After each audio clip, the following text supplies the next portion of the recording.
이제 하나님의 말씀 함께 함께 읽습니다. 마가복음 11장 1절로 11절 말씀.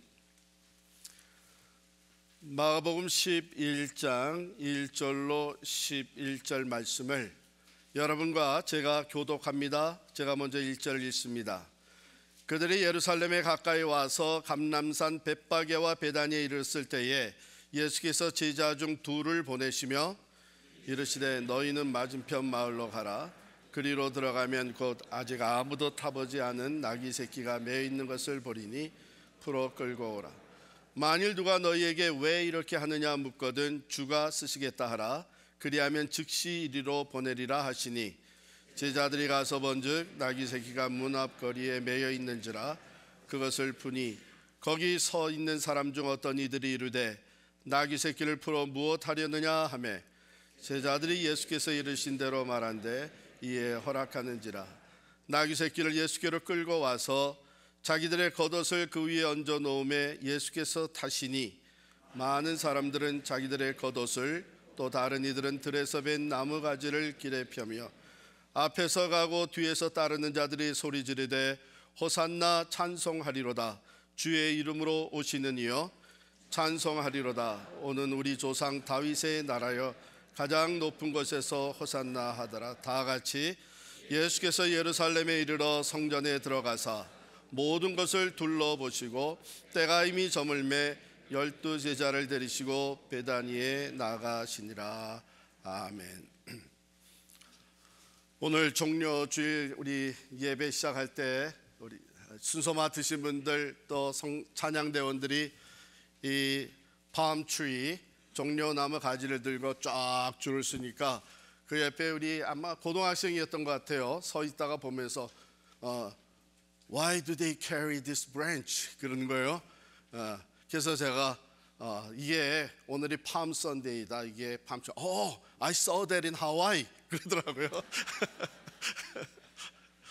예. 네. 특별 우리 세례시 입교식도 있어서 말씀을 간단히 전합니다.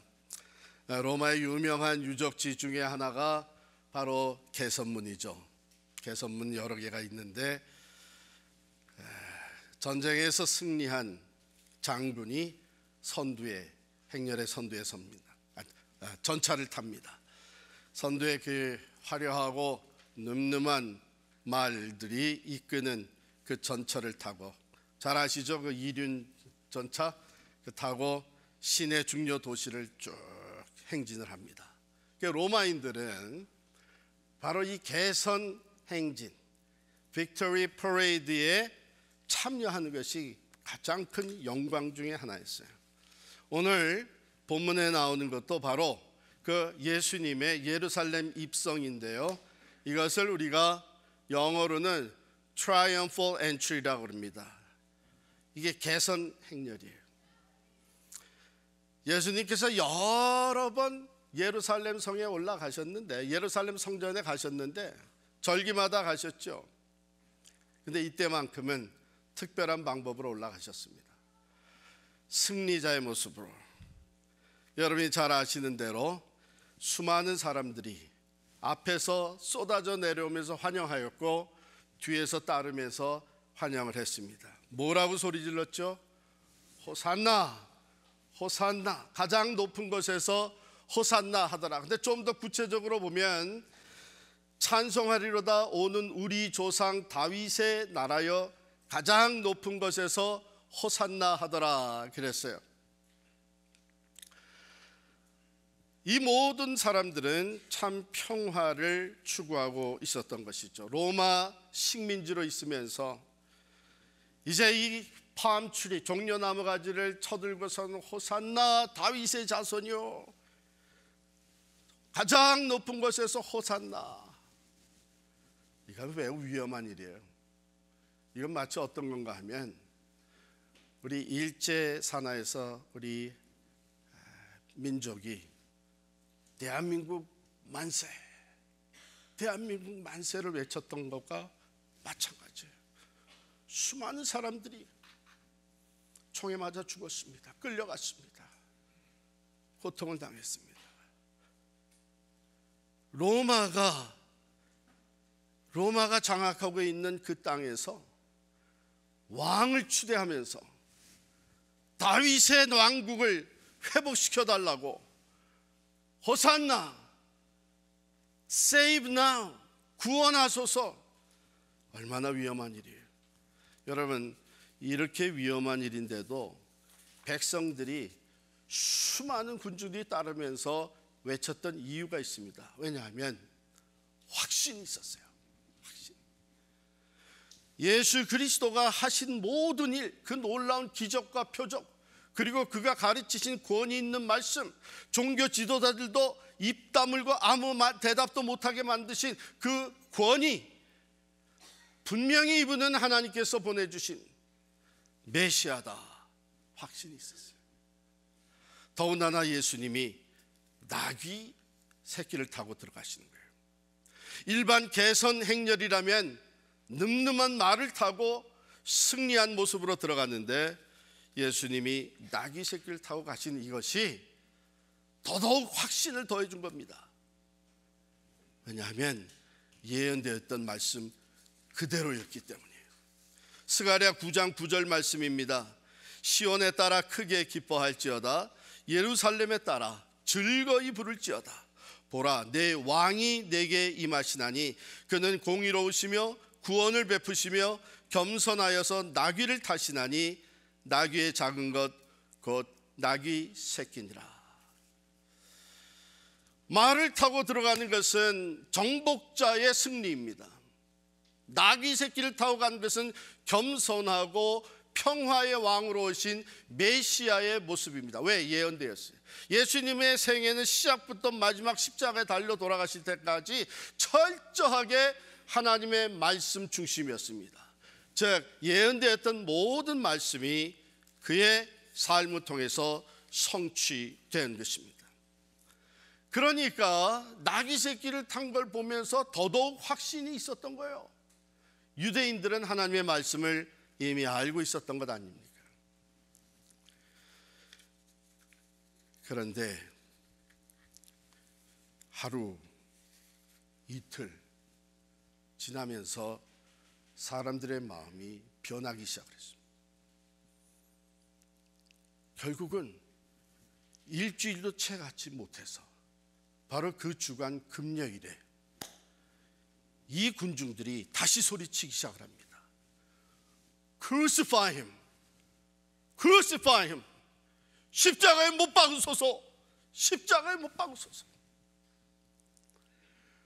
물론 종교 지도자들이 우매한 백성들을 선동하기도 했지만 선동할 수 있는 좋은 근거가 생겼습니다. 기대와는 달랐어요.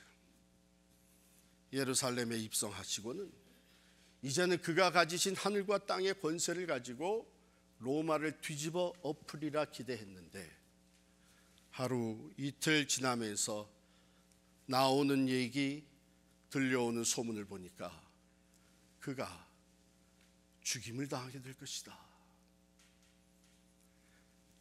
큰 실망 가운데 그들은 돌아서서 이제는 예수를 십자가에 못 박으라고, 선동하는 사람들은 계속 선동합니다. 이는 거짓 선지자다, 이는 하나님을 모독한 자다, 보라 율법을 어긴 자다. 그가 뭐라 그랬느냐? 이 성전, 예루살렘 성전을 헐라 내가 사흘 만에 다시 일으키리라 하지 않았느냐?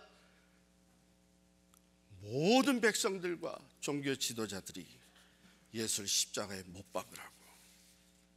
그러면 예수님은 정말 거짓말을 했나요? 거짓 선지자인가요? 예수님은 그냥 세상 사람들을 자기에게로 끌어모으기 위해서 없는 얘기를 하시면서 그들을 속이셨나요? 아니에요. 분명히 예수님이 그들의 소리를 다 들으시면서 호산나, 다윗의 자손이여, 장차올 다윗의 나라여, 호산나, 가장 높은 곳에서 호산나. 가장 높은 곳이라는 것은 하나님, 지존하신 하나님을 의미하는 것인데 하나님으로부터 오신 구원자요, 하나님으로부터 오신 구세주라고 하는 메시아라고 하는 것을 들으시고 그걸 막지 않으셨어요.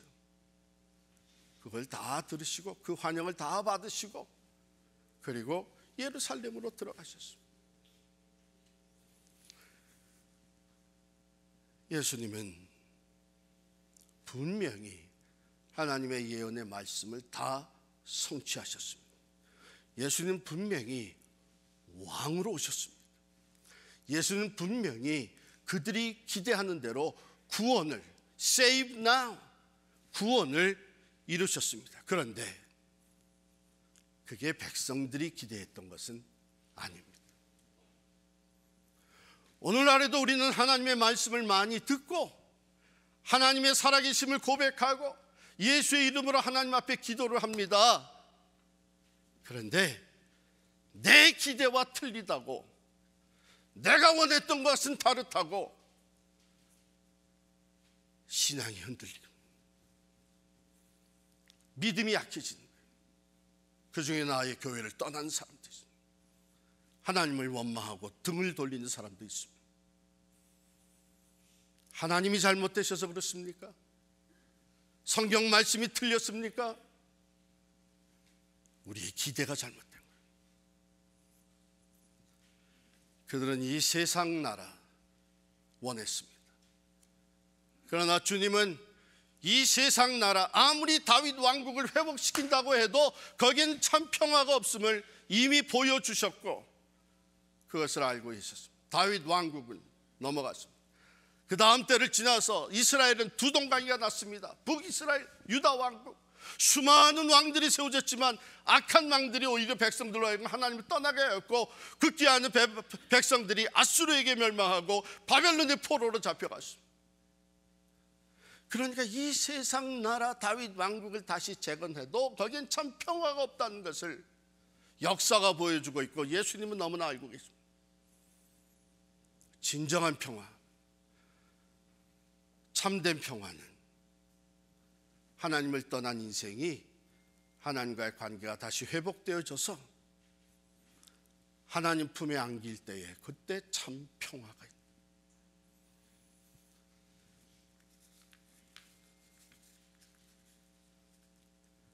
그러면 하나님과 관계가 회복될 수 있는 참 평화를 얻고 하나님의 심판이 아니라 하나님의 구원, 영원한 지옥이 아니라 영원한 천국에 들어갈 수 있는 이 내적이고도 정신적이고 심령의 평화는 하나님과의 관계가 회복되어져만 하는 것이죠.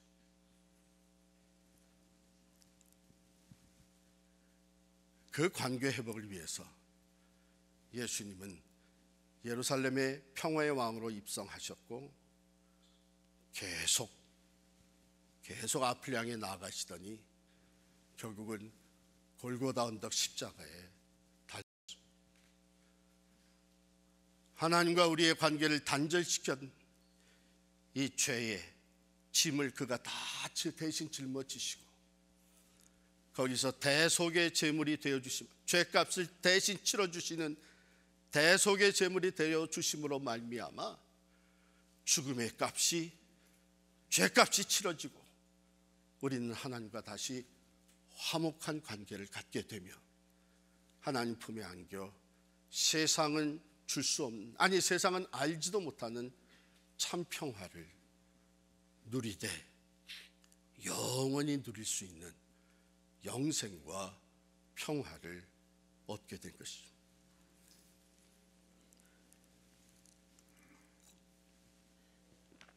야고보서 4장 3절에 보면 구하여도 받지 못함은 정욕으로 쓰려고 잘못 구함이니라 그랬습니다. 여러분, 우리가 뭘 구해야 될지 모를 때도 참 많습니다. 그러나 여전히 구해야 됩니다. 내가 뭘 구해야 될지 몰라도 하나님 앞에 나아가야 됩니다. 내가 원하는 것을 기도해야 됩니다. 그런데 하나님은 이 백성들이 뭘 구하는지 잘 모르고 호산나 호산나 외쳤지만 하나님은 여전히 그들의 필요한 것을 주시기 위해 주님은 십자가를 치셨던 것입니다. 우리가 기도할 때에 하나님이 항상 우리가 원하는 것을 주시지는 않습니다. 어쩌면 더 많은 순간 우리에게 필요한 것을 주십니다. 이 세상의 물질적인 나라 다윗 왕국을 구했지만 하나님은 그들에게 더 좋은 것을 주시기 위해서 독생자를 희생의 제물로 삼으시고, 누구든지 그 예수의 이름을 믿고 예수를 받아들이는 자는 영원한 나라, 하나님의 나라, 영원한 평화와 생명을 누리는 하나님의 나라를 선물로 주시는 줄을 믿습니다. 내가 원하는 것이 아니라고 낙심하고 절망할 것이 아니라, 우리가 기도할 때 마음을 열고 하나님은 내가 원하시는 것보다도 내게 필요한 것을 주시며 오히려 더 좋은 것을 주신다는 것을 믿고 예수님을 따르는 여러분과 제가 될 수 있기를 바랍니다. 아주 외딴 시골에 사는 한 남자가 우편으로 카탈로그를 보고 우편 주문을 하면서 옷을 주문을 했습니다. 그런데 그 주문서 아래쪽에 이런 말이 있었어요. 귀하가 주문한 물건이 품절되었을 때에는 그와 비슷한 물건을 보내도 되겠습니까? 이 사람이 처음으로 거기에 예라고 답을 써서 보냈어요. 얼마 후에 회사에서 주문했던 물건이 왔는데 똑같은 물건이 안 왔습니다. 대신 2배나 비싼 물건이 왔어요. 설명까지 붙여서 왔습니다. 귀하가 주문한 물건은 품절이 되어 죄송합니다. 주문하신 물건보다 더 좋은 것을 저희 회사 부담으로 보내드립니다. 이 일이 있은 후 이 사람은요, 카탈로그를 보고 주문을 할 때마다 마지막 그 질문란에 더 크고 굵은 글씨로 예라고 적어놓았어요. 왜?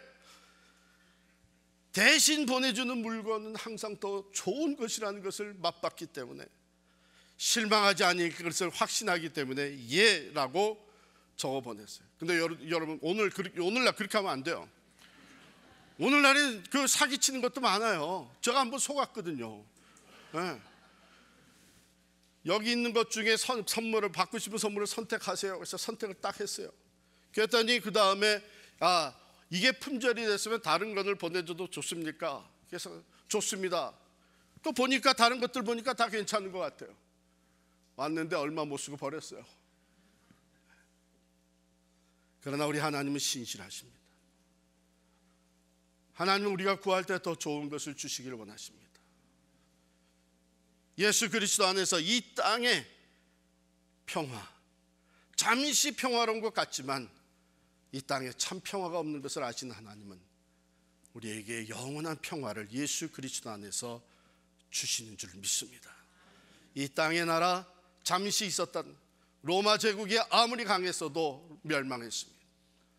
경제로, 정치로, 법으로, 그리고 그들이 가진 힘과 무력으로 지역을 장악하고 평화 시대를 이루고자 했지만 결국은 물질과 힘에 의해서 로마도 망했습니다. 오늘날 이것을 가치관으로 갖고 살아가는 이 세상엔 참 평화가 있을 수가 없죠. 전쟁의 소리가 그치질 않습니다. 지금도 우크라이나에서 들려오는 전쟁의 소리, 경제적인 것, 법을 가지고 무력을 가지고 서로 싸워야 그것은 힘과 힘의 대결에 악순환이 계속될 뿐이고 참 평화는 없는 것입니다. 참 평화는 오직 우리 안에서 시작이 되는 것이죠. 아무리 좋은 환경, 아무리 높은 인컴, 아무리 훌륭한 학위를 가졌어도 우리 안에 참 평화가 없으면 가정은 걱정과 두려움, 상처 계속될 겁니다. 그러나 비록 가난하고 영향력 없는, 인정받지 못하는 사회인으로 살지만 주님 모시고 살아갈 때 우리 안에 참 평화가 있습니다. 영원한 소망이 있습니다. 예수님 바로 이 평화, 이 하나님의 나라를 우리에게 주시기 위해 고난의 길을 걸어가셨고, 그들의 부르짖음에, 가장 높은 곳에서 호산나 하는 부르짖음에 자기의 몸을 제물 삼아 응답하셨습니다. 에베소 3장 20절의 말씀입니다. 우리의 온갖 구하는 것이나 생각하는 것에 넘치도록 허락하실 것. 그렇습니다. 우리는 기도할 때 마음을 열고 기도. 우리에게 먼저 참 평화를 주신 하나님, 예수 그리스도를 선물로 보내주시고 그를 구주로 믿을 수 있는, 구세주로 믿을 수 있는 믿음을 선물로 주신 하나님, 오늘도 우리의 기도를 들으시면서 우리가 원하는 것보다는 우리에게 필요한 것을 주시며 항상 더 좋은 것으로 주시되 우리에게 평화를 주실 뿐만 아니라 우리로 하여금 평화를 끼치는 삶을 살아갈 수 있는 평화의 사도로 사용해 주실 줄을 믿습니다. 기도하겠습니다.